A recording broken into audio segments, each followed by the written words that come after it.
Nosotros tenemos una metodología que hemos venido depurando y desarrollando que nos permite cuantificar cuánto es lo que significa el impacto en el sector productivo costarricense de los efectos del cambio climático, tanto en el caso de las inundaciones como en el caso de las sequías. Ello nos ha permitido identificar que, por ejemplo, entre el año 2006 y el 2010, el 16% del total de pérdidas que se dieron por efectos climáticos impactaron al sector pecuario costarricense. Y el tema de los animales, sobre todo la población bovina, que es la más importante en el caso de Costa Rica, pues evidentemente necesita y requiere también una atención importante de las emergencias. En el caso específico de la población pecuaria en Costa Rica, nosotros tenemos una concentración importante en la vertiente Pacífico de la población de cabezas de ganado. Y ciertamente, en el caso de las inundaciones, eso nos pone a correr con una población cercana a las 150,000 cabezas de ganado que requieren ser movilizadas de manera inmediata cuando se dan crecidas en los ríos o que deben de ser alimentadas, como en este caso nos va a pasar con un verano más largo por efectos del impacto del fenómeno del Niño.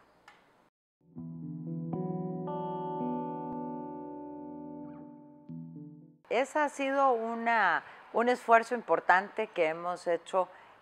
durante esta administración, porque si bien las disposiciones contenidas en la ley del SENASA plantean la necesidad de tener un fondo, es necesario poder tener recursos para dotar ese fondo. En el caso del SENASA, en este momento, pensamos que vamos a concluir el año ya con 170 millones de colones, que son más o menos $336,000, que son de carácter acumulativo, de tal modo que nosotros podamos tener alguna autonomía en el manejo de recursos específicos para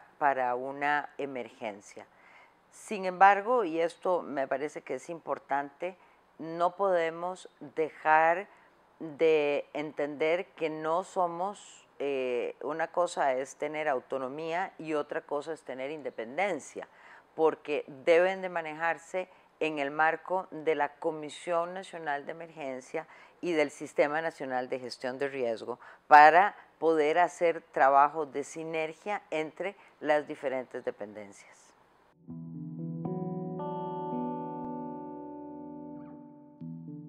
Es importante conocer cuáles son los instrumentos jurídicos que nos permiten accionar en caso de emergencia. Cuando nosotros tenemos una emergencia de carácter sanitario, por ejemplo, la presencia de alguna plaga o alguna enfermedad que nos requiera una gestión inmediata, nosotros podemos suscribir un decreto de emergencia fitosanitario o un decreto de emergencia de sanidad animal y nos permite disponer de los recursos que tenga el fondo y poder hacer acciones extraordinarias que normalmente deberíamos de pasar por un debido proceso que es mucho más lento que lo que requiere la acción gubernamental. Una de las tareas en las cuales nosotros hemos estado muy involucrados durante todo este periodo de gestión gubernamental ha sido en el establecimiento de agendas de trabajo conjunto con las diferentes organizaciones del sector productor, del sector privado. De tal modo que hay ciertos temas en donde necesariamente tenemos que accionar de manera conjunta. En el caso del sector pecuario, hay grupos y empresas y corporaciones que están ahí insertos que han sido puntas de lanza muy importantes para atender situaciones de emergencia en el pasado, porque tienen la facilidad que tiene, por ejemplo, que no tienen que pasar por los procesos burocráticos de la administración pública, pero además porque muchas de ellas tienen recursos también. Entonces, hacemos un esfuerzo conjunto, unificamos recursos humanos y financieros y podemos atender la emergencia. Esas son